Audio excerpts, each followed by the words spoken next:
Hey, welcome back, everybody, to another episode of the Introspection Hour with Brian and Patrick. And so, Patrick, last week we all had that episode with the GameStop incident with the hedge funds and the GameStop. And something interesting happened on Friday where everyone on the Wall Street Bets forum, or in this case, the Wall Street Bets subreddit group, was basically telling everybody, in a sense, what to do. Hold the line, hold your shares, don't sell, don't sell. And I'll be honest, I got caught up in that fiasco or that little community of like, I am part of this group now. I am part of this organization, and I am part of this financial revolution movement that is great to like stick it up to the Wall Street hedge fund guys. Yeah. And the one thing that I realized throughout that whole endeavor was that I was trying to convince my other friend the situation of what's going on and how he felt about the situation. We started getting into an argument, okay, of like how I am right, he is wrong, and at one point he called me out on it. He's like, "Hey, you have to stop being emotional about what's going on. Like you're way too emotional right now. Like you need to calm down." And that's when it hit me, Pat. It hit me like, "Holy crap, he is right. I am overreacting and I am becoming way too overzealous and way too emotional about what's going on." Yeah. And it started to get me thinking with the whole issue with, let's say, Facebook, Fox News, and the right-wing people and the people who support Trump. I want to say I kind of get their mentality now. Well, there's a lot of different layers, and you can't just group everyone that supports Trump into one particular alt-right sub, right? Like there's so many different groups within Trump supporters. It's not everyone. Correct. And for a lot of different reasons, people supported Trump, half the country. And if half the country, or like 60, 70 million, what was it, millions of 70 people, million. tens of millions, 70 million. 70 million people voted for him, Brian.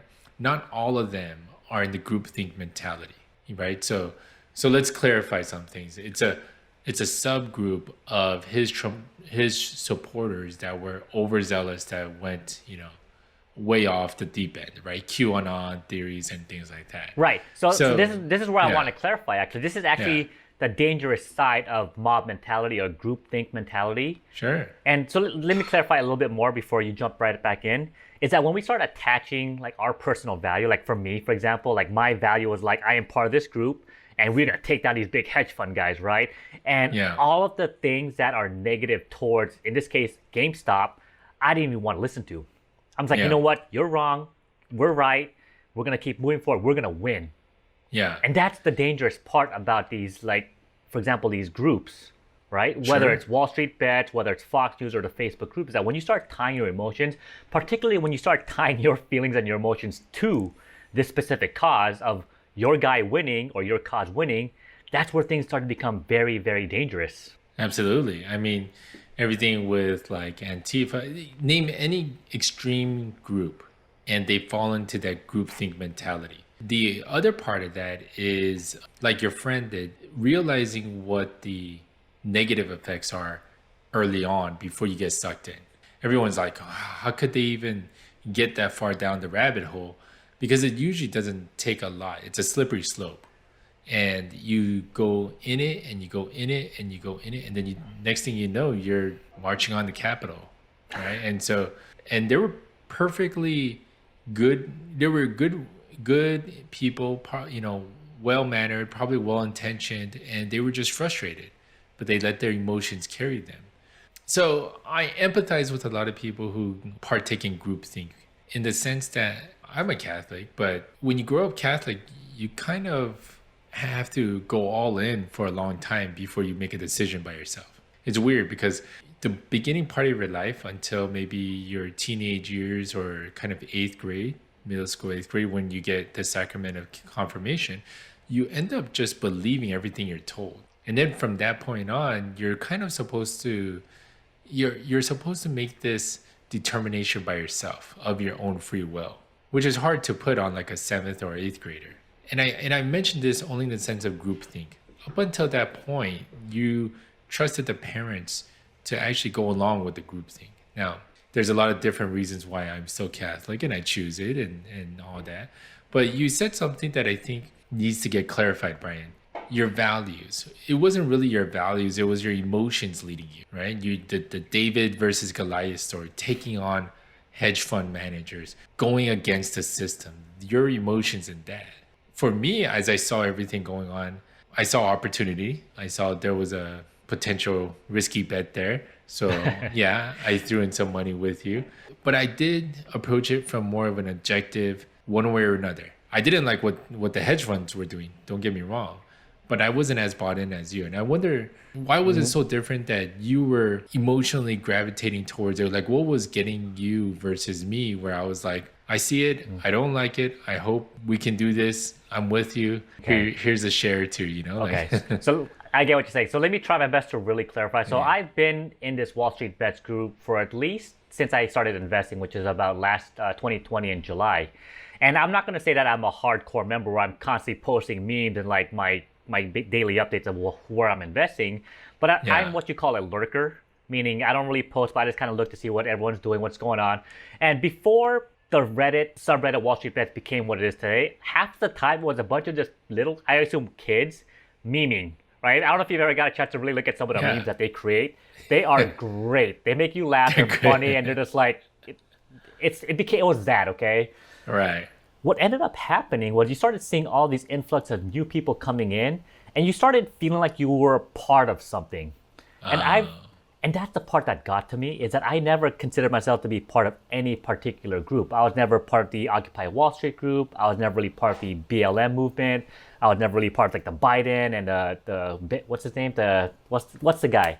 The old guy, Bernie Sanders group either. And for once in my life, I kind of felt like I was a part of something.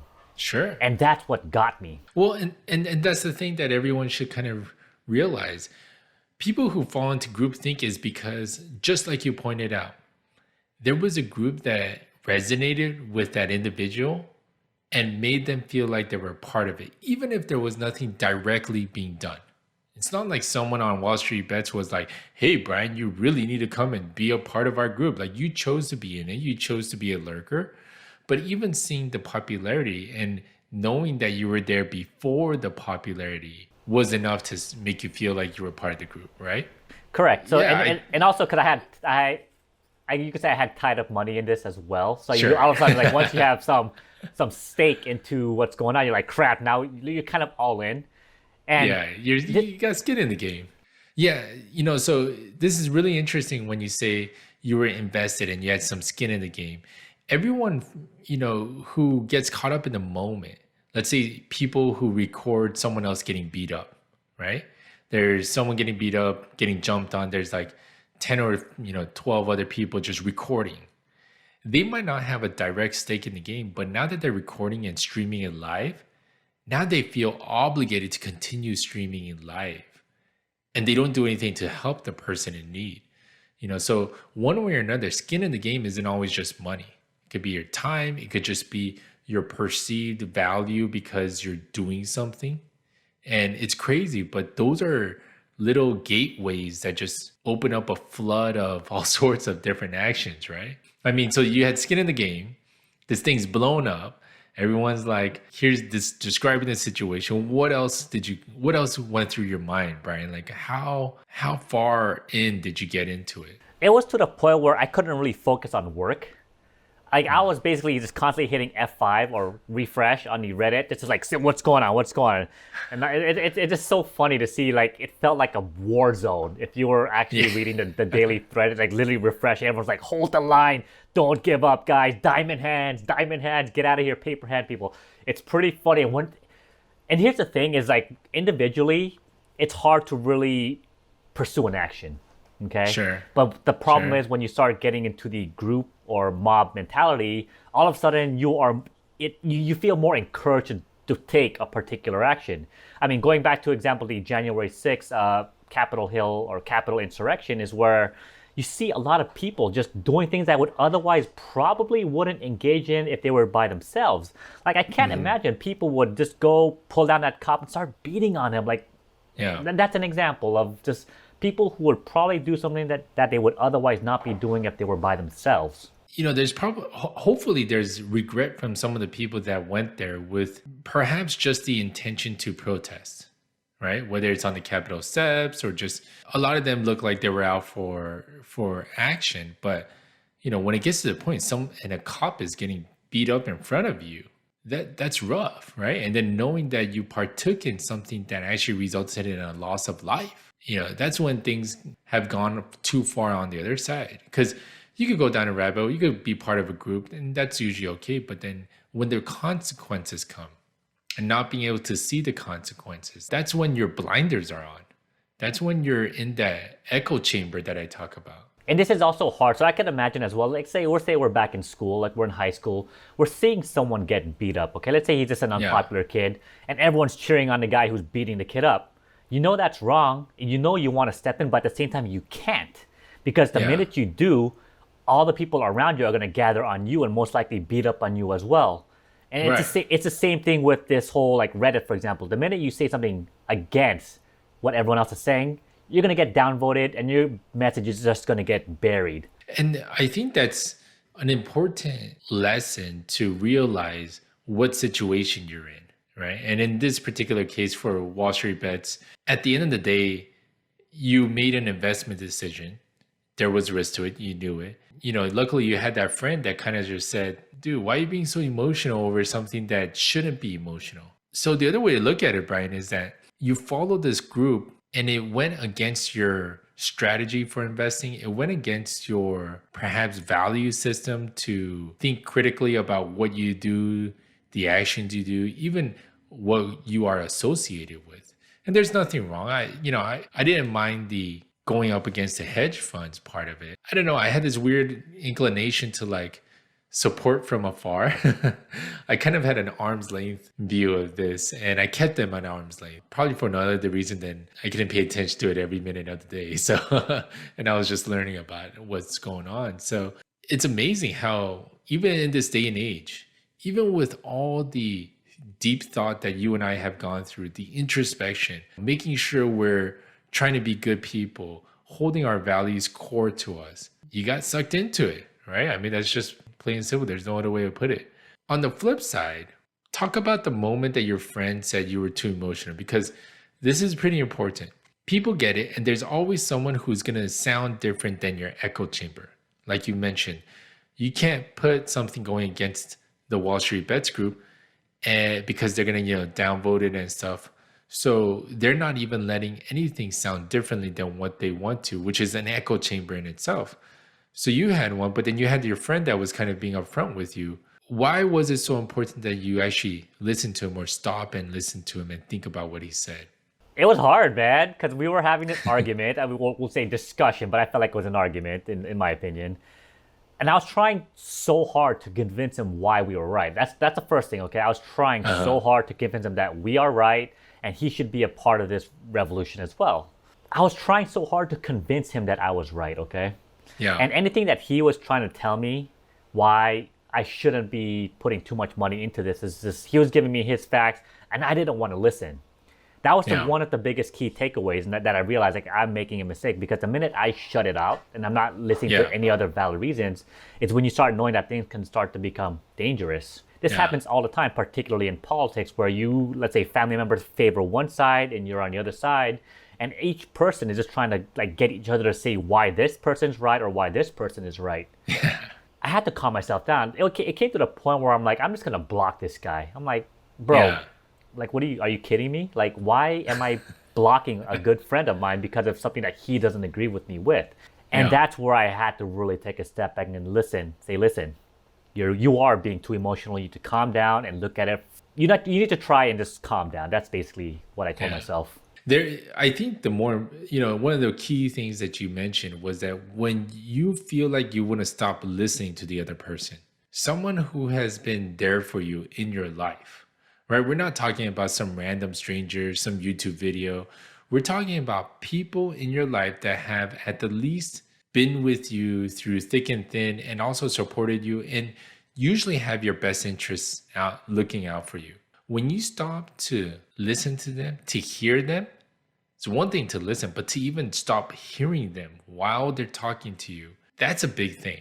Right? That's a big moment that you're at the crossroads. That's your crossroads moment. Do you go down the rabbit hole with the group and go all in and keep buying more because the stock just came down a lot and people are losing money and negative red stock portfolios are all over the place? Or do you do a course correction, right? And so you got to kind of look at it. But that's a really interesting lesson learned, especially from you, Brian, just understanding, yeah, you know what? This person's more important to me than this other group. Or this person has been important in my life that I should stop and ask myself why I'm not listening to them. So that's pretty good. So afterwards, Brian, what changed? What behaviors did you change once you realized you need to calm yourself down? You're calm, right? So now at this point, you went through this, you bought into the revolution, you got your face paint on, you're ready to be Braveheart, Mel Gibson. And then, you get someone pull you aside and you're like, okay, wait, I got to realize I don't know how to fight, or I don't know how to do things, or for all intents and purposes, this is the wrong war, so to speak, right? Could be not. You calmed yourself down. What were your thoughts next? What do you do next? The main thing is, one is emotions, realizing that I was becoming very, very emotional at that point, which wasn't necessary. And the other main thing is realizing that it doesn't. Why do I have to be right? Yeah. That's actually a really key factor. Is like most of us want to be right about a particular cause, whether it's like I'm right that the Earth is round, or no, I'm right that the Earth is flat. Like in the end of things, like, does it really matter? Yeah. And that's the biggest thing. Is like I realize I don't have to be right all the time, and that's basically it. I don't really have any other like profound thinking. Just I don't have to be right all the time. What behaviors did you change though? Or how did you reapproach even Wall Street Bets, GameStop, the whole thing? Even with me, messaging you, Brian, we're losing money, I don't really have a specific answer. I just realized that I was being too emotional, and I need to take a step back. And that was basically it. I still continue to follow Wall Street Bet because, considering the fact that I have like $3,000 invested, it's just more like, if I lose it, I lose it. If I make some money, that's great. That's it. Sure. So on a more personal level, did you apologize to your friend? I did, actually. I said, I'm like, you know what? You're right. I'm sorry. I am being too emotional. I straight up just called myself out on that, because I know that it's hard to really. I had to hold myself accountable and realize like I did make a mistake. I was wrong and I was being emotional. I said, I'm sorry, man. You're right. I am being emotional.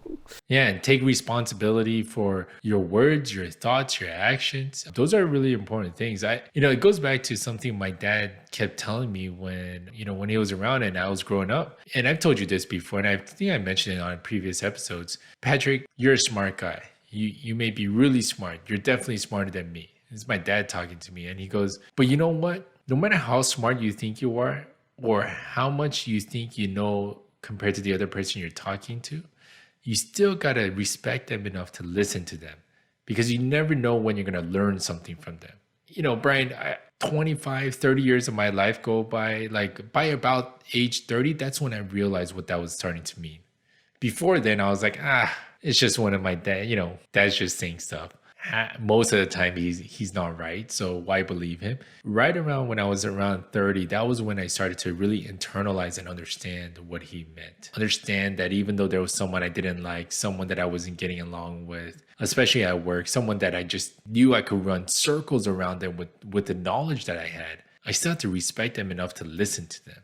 So it doesn't matter what level the other person is at. You still have to treat them with enough respect to be able to listen to them, regardless of what they're saying, right? And at some point, you got to cut them off and just be like, look, we're on opposite sides, can't talk, I'm done, or something like that. Or we do what you did and be like, whoa, that other person is saying is absolutely true in my case. That is one of the most important things about maturity, like being an adult and being mature, is the idea that you still have to keep an open mind. Because that was one of my biggest problems when I was in my 30s, 32, 33, is that I felt like I knew everything and I didn't need to listen to what anybody had to say anymore, because why bother? I know everything. I'm the smartest person in the world. And that's basically one of my biggest downfalls, is that realizing that I don't know everything. And by acknowledging that actually is a really key important factor, because by saying that, you know what, I don't know everything, it allows you to be humble and actually learn something from other people. So I agree with what your dad said, actually. It's amazing what he keeps teaching me even after he's gone, and teaching us. So yeah, I mean, folks, what we really want you to do right now, if you made it this far in this episode, is to hit the like button. Make sure you subscribe to our channel. But remember, if you realize that you're getting into groupthink and the echo chamber is so strong that you're not listening to the other side, you're not listening to any other opinion, that's a good point to stop and check yourself. Are you in it for the emotions? Is this really where you want to go? Because that's usually when you're at a crossroad and you got to choose which path you're going to take. And we hope that you always choose the right one to make sure that you come out on top really well, whether it's emotionally, physically, or financially. Either way, just be careful, because a lot of us can get sucked into groups and think like what the group is thinking very easily, no matter how educated, how experienced, or how mature you are. It can happen to us at any time, at any moment of our lives. So for insights like that, make sure you tune in to the Introspection Hour with Brian and Patrick. Thanks, everyone. See ya.